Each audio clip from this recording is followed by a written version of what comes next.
જો કોઈ હોસ્પિટલ તમને મફતમાં સારવાર આપવાનું કહે, કેમ્પ યોજે, હોસ્પિટલ બોલાવે તો ચેતી જજો, કારણ કે હોસ્પિટલ કેમ્પના નામે તમારું કાસળ કાઢી નાખવાનો કારસો રચી ચૂકી છે. એ સમજી લેજો. એ હૃદય ચીરી નાખશે, તમને મારી નાખશે. પૈસા માટે ગરીબોના હૃદય ચીરનારી ખ્યાતિ હોસ્પિટલનું પાપ છાપરે ચડીને પોકારી રહ્યું છે. પૈસા માટે દર્દીના શરીરની ખોટી રીતે ચીરફાડ કરવાનો આ હોસ્પિટલનો ધંધો બની ગયો છે, અને આ ધંધામાં ગુજરાત અવ્વલ નંબર પર છે. આવા કૌભાંડી અને આવી હોસ્પિટલો અઢળક છે, એની સામે કાર્યવાહી થતી નથી, કારણ કે તંત્ર તપાસના નામે તરકટ કરે છે. ખ્યાતિ હોસ્પિટલના પાપે 2 દર્દીઓના મોત થયા છે, પણ હજી પીએમ રિપોર્ટ નથી આવ્યા, અને બીજી બાજુ આરોપી કાર્તિક પટેલ વિદેશમાં જલસા કરે છે. સામાન્ય રીતે ડોક્ટરને ભગવાનનું સ્વરૂપ માનવામાં આવે છે, કારણ કે ડોક્ટર દર્દીને નવજીવન આપે છે. પરંતુ પૈસાની લાહેમાં મેડિકલ માફિયાઓએ સારવારને લૂંટનો ધંધો બનાવી દીધો છે, અને આ લૂંટ માટે તે લોકોની હત્યા કરતા પણ અચકાતા નથી. પૈસા માટે જીવ લેતી કુખ્યાત ખ્યાતિ હોસ્પિટલની વધુ એક કરતૂત સામે આવી છે. મફત સારવારના નામે ખ્યાતિ હોસ્પિટલે ડિસેમ્બર 2023માં પાલડીના કાંકડ ગામે કેમ્પ યોજ્યો હતો, જ્યાં લોકોને બીવડાવીને હોસ્પિટલે બોલાવ્યા અને શરૂ કર્યો હૃદય ચીરવાનો ખેલ. એટલે ગામમાં ઘણાને કોઈને હાથ પગ દુખતા હતા, પગ દુખતા હતા, કોઈને તાવ આવતું હતું, માથું દુખતું હતું, એવા બધા ઘણા દર્દીઓને લઈ ગયા. અને મોટા ભાગના બધા કેવું કે ભાઈ જે સિનિયર હતા ને અને જે બહુ આમ ભણેલા ના હોય એવાને જ લઈ ગયા. ત્યાં લઈ ગયા પછી એમને શું કર્યું કે ભાઈ બધા એને એન્જિયોગ્રાફી જ કરાવી દીધી. મને તો પોસ્ટરની તકલીફ હતી.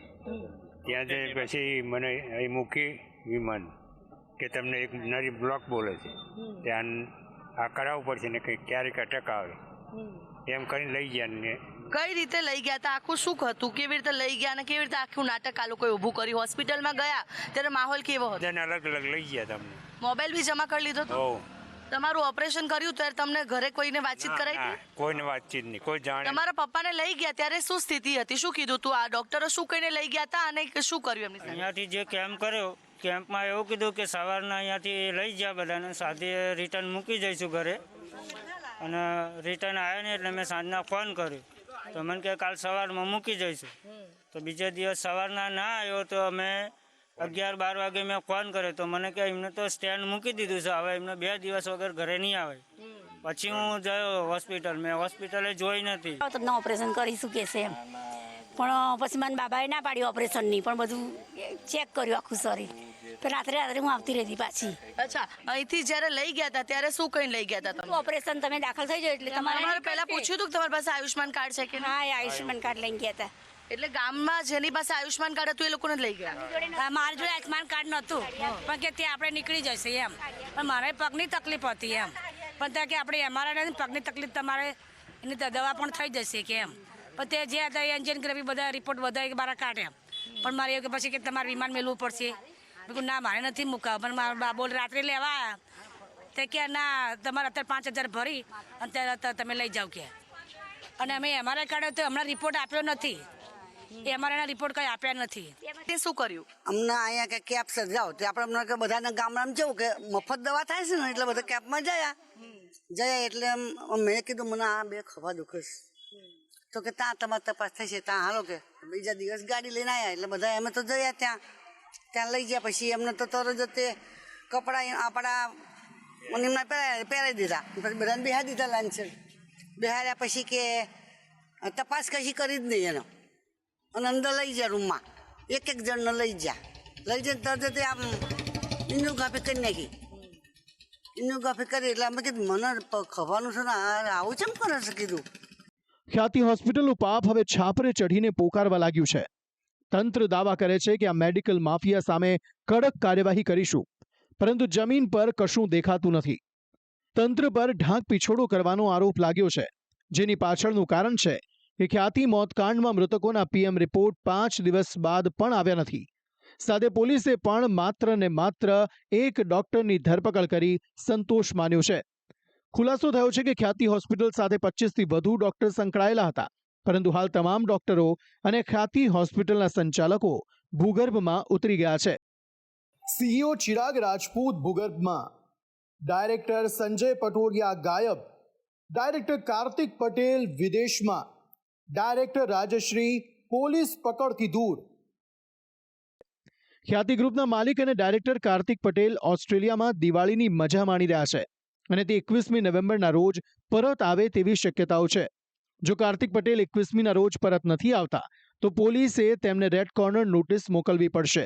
આ સાથે અન્ય આરોપીઓ પણ વિદેશમાં ન ભાગી જાય તે માટે લુકઆઉટ નોટિસ જાહેર કરવાની તૈયારી થઈ રહી છે. મહત્વનું છે કે રાજ્યમાં માત્ર ને માત્ર ખ્યાતિ હોસ્પિટલ આવા કૌભાંડ કરે છે તેવું નથી. રાજ્યની અનેક હોસ્પિટલ વૃદ્ધા કોમામાં સરી પડ્યા છે અને તે છેલ્લા 24 કલાકથી આઈસીયુમાં દાખલ છે. તો ડરના માર્યા ડોક્ટરો ઓપરેશન ચાર્જ લેવાનો પણ ઇનકાર કરી રહ્યા છે. એ લોકોએ જે કીધું કે ભાઈ બ્રેન ની અંદર એક વેન બ્લોક થઈ ગઈ છે કે ફાટી ગઈ છે, જેના કારણે બ્લડ નું પ્રમાણ વધતું જાય છે. એ પ્રમાણ બહુ ના વધે એટલા માટે આપણે માઇનર સર્જરી કરવી પડશે, જે અમે વેક્યુમ થી એ બ્લડ ને ખેંચી લેશું અને એવું કંઈક મશીન ફિટ કરશું જેથી કરીને ત્યાં પાછું બ્લડ જમાવડું ના થાય. પણ આ ઓપરેશન કર્યા પછી આ લોકોએ પ્રયોગ જ કર્યો છે. આ ઓપરેશન કર્યા પછી ખાલી 10 કે 8 કે 10 કલાકની અંદર બીજી 4 વેન બ્લોક થઈ ગઈ. આ ઇન્જેક્શન આપવાના કારણે પેશન્ટને બીજા દિવસે જે ઇન્જેક્શનની સાઇડ ઇફેક્ટ છે, પેશન્ટને બીજા દિવસે મગજમાં લોહી પડ્યું હતું અને મગજમાં લોહીની ફર્ધર ન્યુરોસર્જન સાથે અને બધા સાથે ટ્રીટમેન્ટ થયેલી હતી.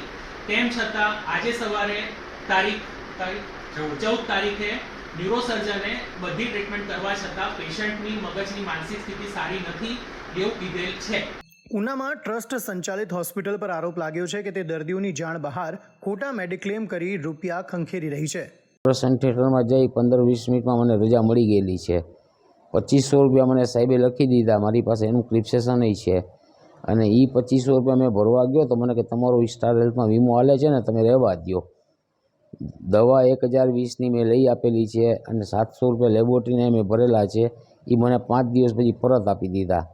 પણ આ લોકોએ વીમો 39,000નો મૂક્યો ને મને મેસેજ આવ્યો કંપનીમાંથી, તો મેં આ લોકોને જાણ કરી કે ભાઈ 39,000 રૂપિયા કહેવાનું તમે બિલ મૂક્યું છે. 4 દિવસ 2 વખત મને દાખલ બતાવ્યો છે આ લોકોએ. 2500 રૂપિયા રૂમ ચાર્જ અને ડૉક્ટરના 19,000 રૂપિયા ઓપરેશનના. વડોદરાના ભાયલીમાં આવેલી સેવાસીની અંજના હોસ્પિટલ પર આયુષ્યમાન કાર્ડનો દુરુપયોગ કરાતો હોવાનો આરોપ લાગ્યો છે. દર્દીઓ અને તેમના પરિવારજનોએ આ આરોપ મૂક્યો છે કે હોસ્પિટલ તંત્ર દર્દીઓને ઓક્સિજન માસ્ક પહેરાવી વિડીયો ઉતારાવે છે. આ બધા વચ્ચે ગેરરીતિ આચરનારી કેટલીક હોસ્પિટલ સામે તવાઈ પણ બોલાવાઈ છે. મહેસાણા આરોગ્ય વિભાગે પીએમજેમાં ગોટાળો કરનારી 15 જેટલી હોસ્પિટલને નોટિસ ફટકારી છે, જ્યારે 4 હોસ્પિટલ પાસેથી પેનલ્ટી વસૂલાઈ છે. મહેસાણાની કાર્યવાહી બાદ સુરેન્દ્રનગરનું આરોગ્ય વિભાગ પણ સફાળું જાગ્યું, જેમણે શંકાસ્પદ 10 હોસ્પિટલોમાં દર્દીના ઓપરેશન, બિલ અને ડેટા એન્ટ્રીની તપાસ શરૂ કરી છે. પરંતુ તમને જાણીને નવાઈ લાગશે કે ખોટા ઓપરેશનો કરવામાં, સરકારી યોજનામાં કૌભાંડ કરવામાં ગુજરાત અવ્વલ છે. રાજ્યમાં પૈસા કમાવા માટે હોસ્પિટલો દર્દીના શરીરને ખોટી રીતે ચીરફાડ કરે છે, જરૂર વગરના ઓપરેશનો કરે છે અને ગરીબ દર્દીઓને મોતને ઘાટ ઉતારે છે. દેશમાં આવી ઠગાઈના કેસ 40% સામે આવ્યા છે, જ્યારે ગુજરાતમાં 55% કિસ્સામાં છેતરપિંડી સામે આવી છે. ગુજરાતમાં અંદાજિત 1.36 લાખ મા કાર્ડમાં છેતરપિંડી થયાનું સામે આવ્યું છે. સરકારી અને ખાનગી એમ બંને હોસ્પિટલોના સંડોવણીની આશંકા છે. 2021માં તપાસમાં 51 જેટલી હોસ્પિટલના કૌભાંડમાં નામ ખુલ્યા હતા.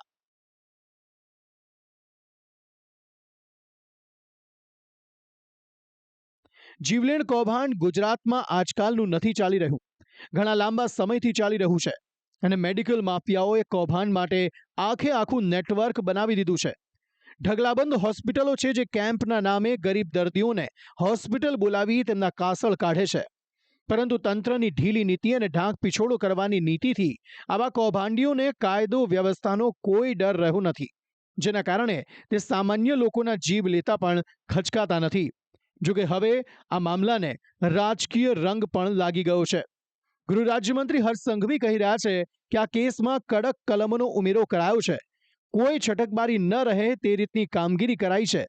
તો હર્ષ સંઘવીના નિવેદન પર કોંગ્રેસના પ્રવક્તા હેમાંગ રાવલે પલટવાર કર્યો છે કે સરકાર લાજવાના બદલે ગાજી રહી છે. આ ફરિયાદમાં જે કોઈ કલમો છે એ આજ સુધી આ પ્રકારની ઘટનામાં સૌથી વધુ કલમો અને કડકમાં કડક કલમોનો આની અંદર ઉમેરો કરવામાં આવ્યો છે.